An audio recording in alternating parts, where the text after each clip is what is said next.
अस्सलाम वालेकुम everyone, my name is Mishal and I am a clinical psychologist. Welcome to my YouTube channel. आज हम जिस टॉपिक के बारे में बात कर रहे हैं वो है एंगर। एंगर हालांकि एक इमोशन है, एक नॉर्मल इमोशन है, बट आजकल इस बारे में हम बात करेंगे कि वो हमारे लिए इतना प्रॉब्लमेटिक क्यों हो गया है, वो क्यों हमारे लिए इतना प्रॉब्लम क्रिएट करता है, हमारी पर्सनल इमोशन ऑक्यूपेशनल लाइफ सब डिस्टर्ब क्यों हो रही है एक एंगर की वजह से, हम अपनी रिलेशनशिप्स क्यों ख़राब कर लेते हैं। तो इसमें एक बात याद रखने की है कि जो एंगर है वो सीखा गया बिहेवियर है और वो खुद लाया जाता है, आता नहीं है। कभी आपने गौर किया हो कि जो हम कभी कभी अथॉरिटेटिव पर्सन के सामने गुस्सा नहीं करते, हमें कितना भी उन पे गुस्सा क्यों ना हो, बट हम अपने आपे से बाहर नहीं जाते। जबकि कोई बच्चा जो हमसे छोटा हो या कोई इंसान जो हमसे नीचे हो, जिनकी जो रेजिग्नेशन है वो हमसे नीचे हो या हमारे बराबर हो, तो उस पर हम चीखना चिल्लाना शुरू कर देते हैं जब भी हमें गुस्सा आता है। तो इससे एक बात तो बिल्कुल साबित होती है कि जो एंगर है वो सीखा गया बिहेवियर है और वो हम खुद डिसाइड करते हैं कि कब हमें आउट ऑफ कंट्रोल होना है और कब हमें कंट्रोल में रहना है। इसमें लर्न बिहेवियर क्यों कहा जाता है? लर्न बिहेवियर इसलिए कहा जाता है क्योंकि ये तभी प्रमोट होता है, ये तभी हमें हमारी पर्सनालिटी का हिस्सा बनता है जब लोग इन्हें हवा देते हैं। अब एक दफ़ा हमने एक दोस्त पे गुस्सा किया है और उसका जो रिएक्शन था वो हमारे लिए काबिल कबूल था। इट्स मीन कि उसने हमारी बात मानी, उसने हमें सुना और जो हम उनसे चाहते थे वो रिएक्शन, उन्होंने हमें अटेंशन दी। तो उससे क्या होगा कि नेक्स्ट टाइम भी हम उसके ऊपर गुस्सा करेंगे और फिर हम ये सीख लेंगे कि जब भी मुझे अपना फ़ायदे का काम करना है, जब भी मुझे अपना फ़ायदा लेना है तो हम गुस्सा करेंगे।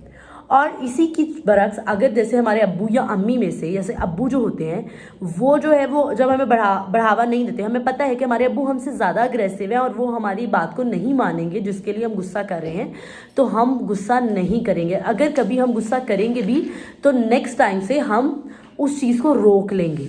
और हमारी अम्मियाँ, जैसे अगर हमारी अम्मी उस चीज़ पे रिएक्शन दे रही हैं, हमारी अम्मी हमारी बात मान रही हैं, हमें जो है जो अटेंशन दे रही हैं, हमें प्यार कर रही हैं, लेकिन स्टिल हमारे गुस्से के बावजूद भी हमें उस पर जो हमें चीज़ चाहिए, जैसे हमारा खाना बंद नहीं कर रही हैं, हमारे कपड़े बंद नहीं कर रही हैं, जो हमारी बेसिक नीड्स हैं उनको पूरा हो रही हैं, तो हम ये सीख लेंगे कि ये गुस्सा जो है वो सीखा गया बिहेवियर है। ये सीख के हम फिर फ़ायदेमंद बिहेवियर समझ कर हम उसको करेंगे। बच्चों में भी अभी आप आजकल देख रहे हैं कॉमन बिहेवियर हो गया कि बच्चा बहुत ज़्यादा गुस्सा करता है। ठीक है, बच्चे बहुत चिड़चिड़े रहते हैं, बात नहीं सुनते हैं और रिएक्शन ऐसा देते हैं कि हम आउट ऑफ समझते हैं कि ये बच्चा जो है वो ख़राब हो रहा है, हम इसको कैसे समझे, कैसे कंट्रोल करेंगे, हमें नहीं समझ आता है। तो ये आपको जानना पड़ेगा कि बच्चों में भी ये चीज़ बिल्कुल ऐसे ही बनती है जैसे बड़ों में हम सब में बनती है।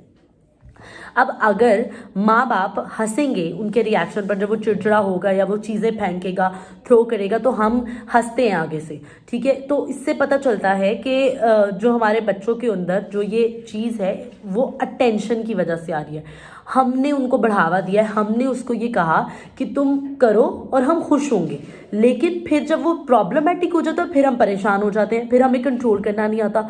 और हमारे लिए ये जो एक कॉमन सा जो एक वो लाइन है कि बड़ा होके ठीक हो जाएगा, तो ऐसा नहीं होता। बच्चे की जो पर्सनैलिटी डेवलपमेंट है वो 5 से 7 साल की उम्र में हो जाती है और जब वो हो जाती है तो फिर हम उस एज में तो हम सबसे ज़्यादा मजाक बनाते हैं, उस एज में तो हम हंसते हैं। फिर जो बड़ा हो जाता है तो हमें समझ नहीं आती है, वो हम पर उल्टा पड़ जाता है। तो तब की एज में हमें काम करना ज़रूरी है। और अब एक सवाल ये भी आता है कि कुछ लोग पहले बहुत गुस्सा करते थे, फिर उन्होंने गुस्सा करना क्यों बंद कर दिया, मतलब उन्होंने क्यों उस चीज़ पर कंट्रोल कर लिया और कैसे कंट्रोल कर लिया। अब ये भी बिल्कुल एक लर्न बिहेवियर की तरह, जैसे हमने गुस्सा करना सीखा था बिल्कुल उसी तरह हमने गुस्सा करना बंद करना भी सीख लिया। जब हम बड़े होते हैं और हम उनके कॉन्सिक्वेंसेस देखते हैं कि मेरे गुस्से करने की वजह से मेरी दोस्त को मेरे से दूर हो गई, मेरे गुस्सा करने की वजह से मेरे अब्बू मुझसे दूर हो गए, नाराज़ हो गए मुझसे, मेरे बहन भाइयों से मेरी रिलेशनशिप ख़राब हो रही है, तो जब उसको वो वाला बिहेवियर, वो वाला जो रिस्पॉन्स जो पहले मिलता था वो नहीं मिला, तो फिर क्या हुआ, उसकी जो कंडीशनिंग थी वो ख़त्म हो गई। ये बिल्कुल कंडीशंस की तरह है। ठीक है, तो कंडीशन ख़त्म हो गई जिसकी वजह से हम गुस्सा करते थे, तो हमारा गुस्सा भी बंद हो गया। अब आप देखेंगे कि बड़े होकर ये क्यों सीखते हैं। बड़े होकर ही हमारा गुस्सा क्यों कंट्रोल होता है, बचपन में क्यों नहीं हो जाता ज़्यादातर लोगों का। तो इसका भी ये रीज़न है कि खुद लॉजिकल सोचते हैं। जो लोग नॉर्मल होते हैं वो लॉजिकल सोच सकते हैं, जबकि जो इंसान नॉर्मल नहीं होता है, जैसे छोटे बच्चे, उनको अब नॉर्मेलिटी में अगर हैं, वो लर्निंग डिसेबिलिटी के साथ हैं, वो इंटेलेक्चुअल डिसेबिलिटी के साथ है, ADHD के साथ हैं या किसी भी और प्रॉब्लम के साथ हैं, तो वो बच्चे अपना गुस्सा कंट्रोल करना समझ ही नहीं सकते हैं। वो बिल्कुल गुस्सा सीखते ज़रूर हैं बट वो कंट्रोल करना नहीं सीख पाते हैं। ऐसी ही मोर इन्फॉर्मेटिव वीडियोस के लिए मेरे चैनल को सब्सक्राइब करना मत भूलिएगा और बेल आइकन को भी दबाना मत भूलिएगा। अल्लाह हाफ़िज़।